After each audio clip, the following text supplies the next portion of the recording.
Ayan yung ating mga kawayan na binili. 30 piraso. Nandito. 20 pesos ang bawat isa. Noong linggo, yung mga bata, sinabihan ko, kuha kayo ng kawayan. 20 pesos bawat isa. Malalaki ho yan mga kaparmers. Sabi ko dapat malalaki at mahaba. Ito yung gagamitin natin sa pangbakod sa ating triangle house. Ito na yung ating pinaka-layout. Naputol nga sa ating mga alagang manok. Ito, paikot ho yan, medyo malaki para malaki yung space dito sa loob. Pag nabakod ko na ito mga kaparmers, lahat ng ating alagang manok, alagang aso, hindi na makakapasok dito. Marami yung aking pinagpaplanuhan dito. Mayroong mga halaman sa gilid at saka magtatanim ako ng mga gulay-gulay. Litos,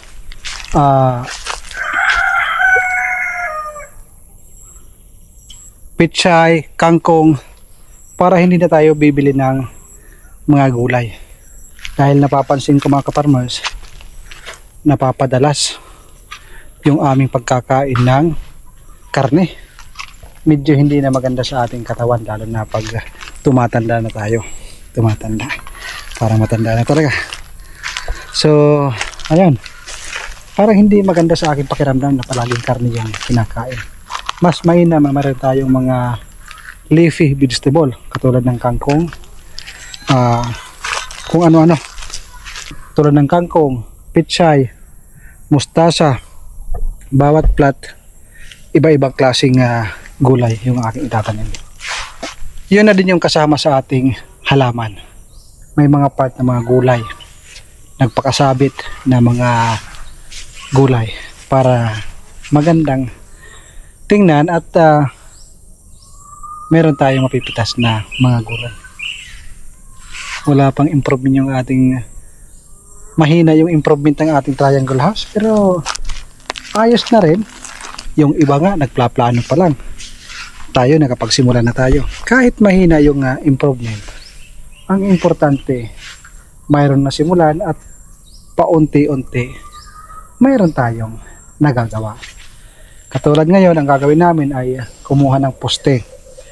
Sa bakod naman, ang gagawin namin dito ay aapatin namin to. Hahatiin sa gitna, tapos hahatiin sa gitna yung hinati. So magiging apat bawat isang block. So ang budget ko dito ay nasa 25 lang na kawayan. Sobra yan mga kaparmers, yung 30. Mahaba kasi yan.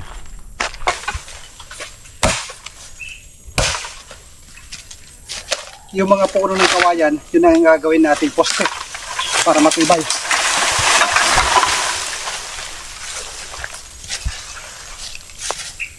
Sangdi pa lang, Brad. Habahan na natin ng konti para walang sisira.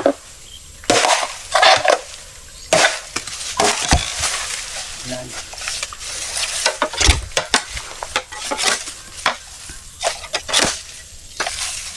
Yun nga. Oh, sobrang haba dito. Mahaba sobra, Brad. Babawon pa naman yan eh. Kahit kalahating meter lang yung baon. Ito, ganito. Ganyan lang. Para hindi mabigat maghakot.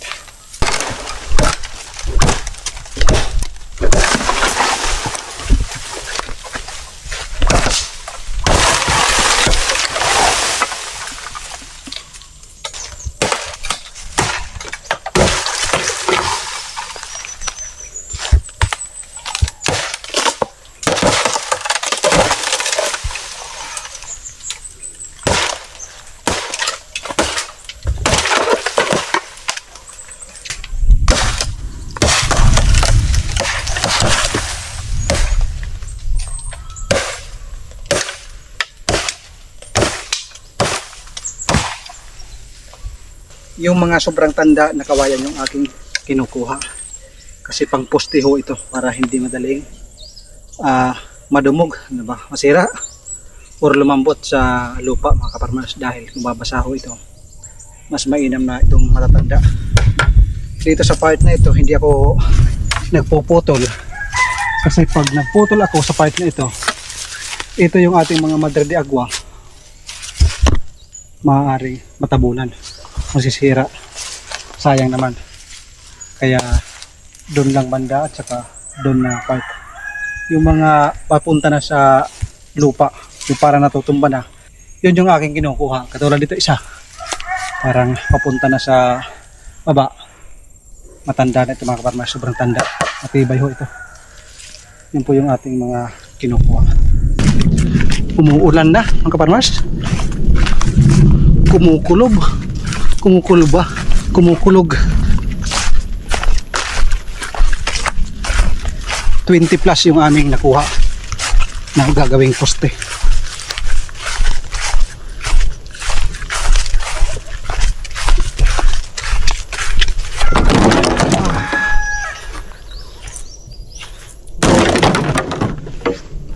So, exercise.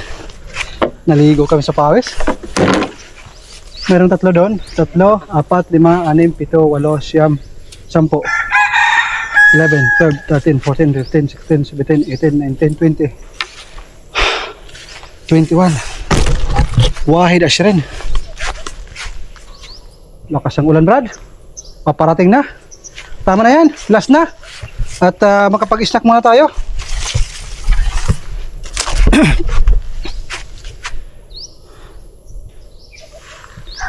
Naririnig ko yung paparating na ulan mga kaparmers. Hindi pa ako nakakapagpakain ng ating mga alaga kasi 3:30 pa lang ng hapon, pero kung makikita nyo parang alas 6 na, madilim na.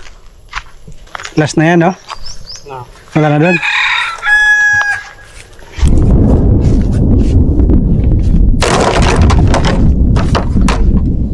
Kung mayroong kulang siguro mga 10 na lang.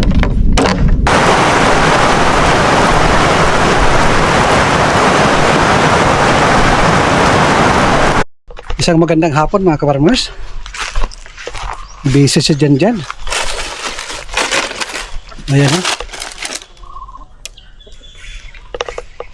Magtatanim na kami ng poste. Tama ba? Magtatanim? Itutusok. Magbabaon. Para masama pa rin, ibabaon eh. Tutusok. Dalawa na lang?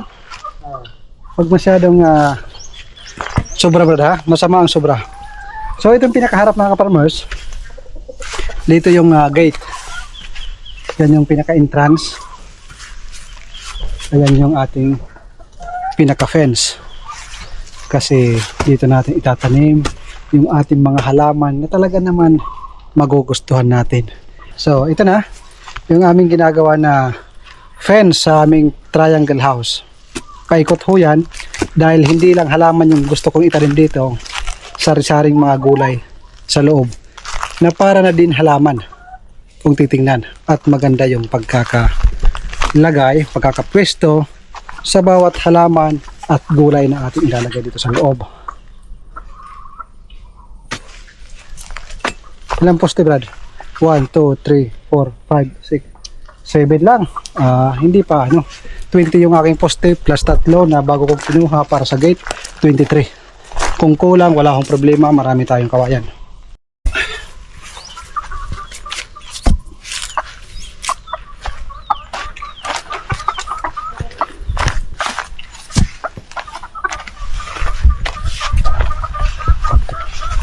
Dito na yung ating poste sa ating bakod.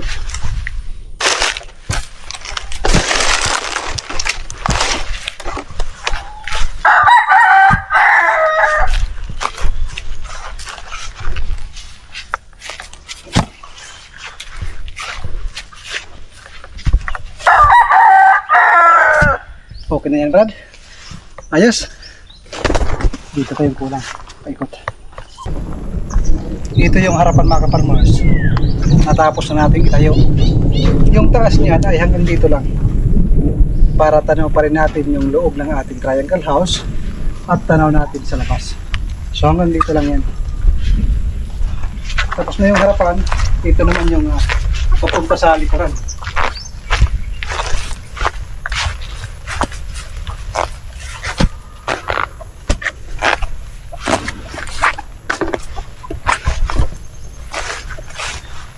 Nag-time out muna kami kanina dahil umulan. Ngayon nga, umaambon pa. Pero pag umulan, wala naman yung ambon.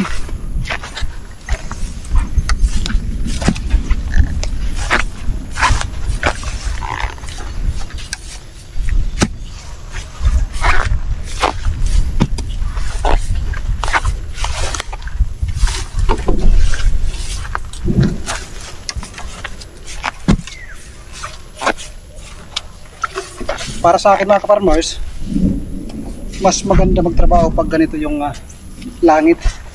Hindi mainit. Kaso nga lang, maputik.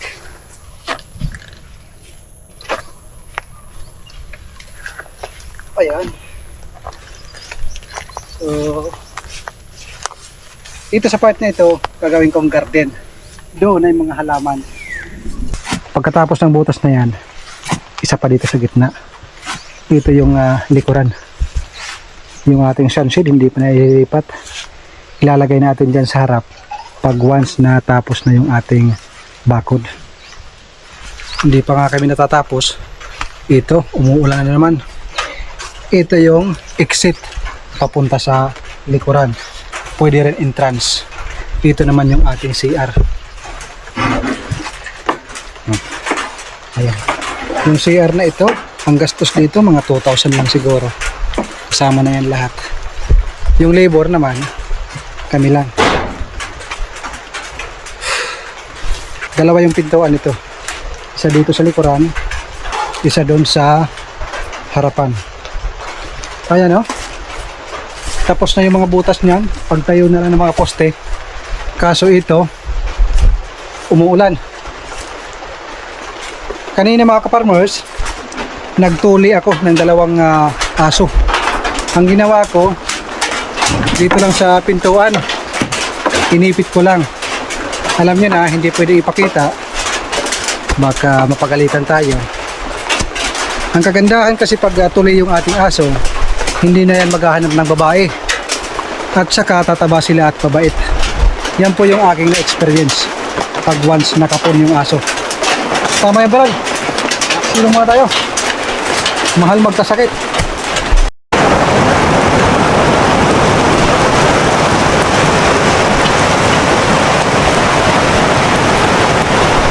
Tumigil na yung ulan. Trabaho na naman.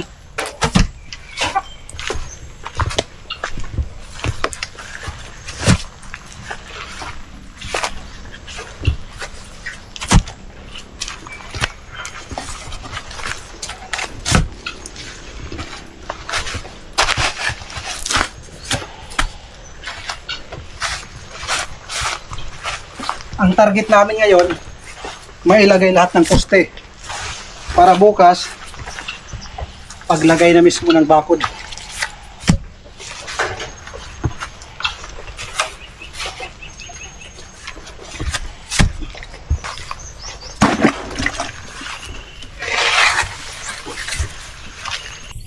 Naitayo na namin lahat ng poste mula dito hanggang dito, mga ka-farmers. Ito yung harap papunta doon sa kabila sa may CR. Lahat po yan ay poste. Ito yung magiging pintuan. Mayroong isang pintuan doon malapit sa may CR. Pati yung baka nakabilit. Anong mga ayan, poste yan. Ang gagawin namin ngayon, bibiyakin itong mga kawayan. Ito yung nabili ko na kawayan, mga ka-farmers. Ang binayaran ko dito ay 600. 20 pesos ang bawat isa. Isang ganito, 20 pesos, mga ka-farmers. Sa 30 pesos mga ka-farmers na ating binili, kasya na yan dyan sa ating ibabakod. Ang gagawin natin 4 ang bawat isang piraso.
shortcut.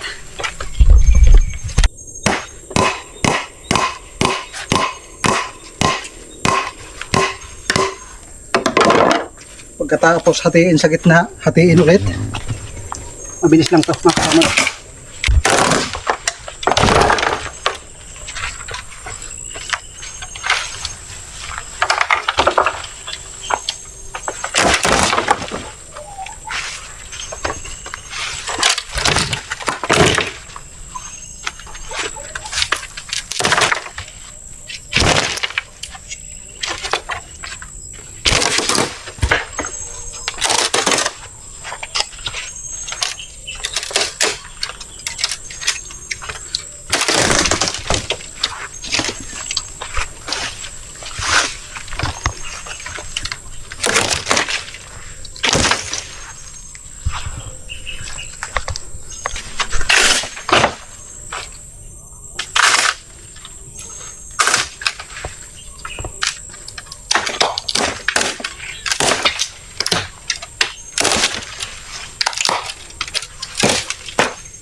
Ayan na mga kaparmers. Yung 4 na piraso naging 16. Hapon na mga kaparmers. Katatapos lang magbiyak ng mga kawayan, magpakain ng ating mga alaga. Ayan, nakapaikot na yan lahat. Mula dito sa may gate. Ito yung pinakapintuan. At syempre, dyan sa pinakataas, mayroong arko. May nakalagay na kaparmers idea. Ito talaga naman. Tapos dito mayroong fence. Ayun, yung mga poste nakapaikot na yan lahat. Ito naman dito yung ating kitchen. So yan po yung ating sit up ng ating triangle house, farmhouse. Talagang sinusubukan natin yung ating pagsisipag.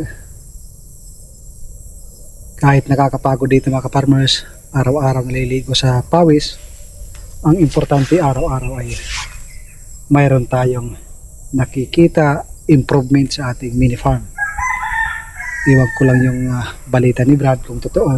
Kagabi daw parang mayroong nagparamdam na malaki yung boses. Pero ayan, dasal lang ang kailangan yan. Tiwala lang sa ating Panginoon. Tiwala lang kay God. Lahat ng ating mga pangarap, lahat ng ating mga pinagsikapan, kung ano yung ating pinagdadasal, mas malaki pa yung kanyang ibibigay sa atin. So ayun mga kaparmers, hanggang dito na lang muna. Maraming salamat sa inyong pagsubaybay, sa inyong panonood, sa ating mga kapwa Pilipino. Shout out po sa inyong lahat. Nandito pa kayo sa Pilipinas or nandiyan kayo sa abroad. Ingat po kayo dyan lagi. Alam kong mahirap maging isang OFW. Pero mas mahirap pag walang pangarap. So kahit nasa labas tayo, nasa ibang bansa, tuloy lang yung ating pangarap. Huwag kakalimutan, unahin palagi yung una. Huwag uunahin yung huli. Alam niyo na yan mga kaparmers. Unahin natin yung ating sarili. Mag-ipon ng maraming pera para sa pag-uwi sa Pilipinas, magnegosyo kasama ang ating mga mahal sa buhay. Hanggang dito na lang. God bless po sa inyo at lalo na sa inyong mahal sa buhay.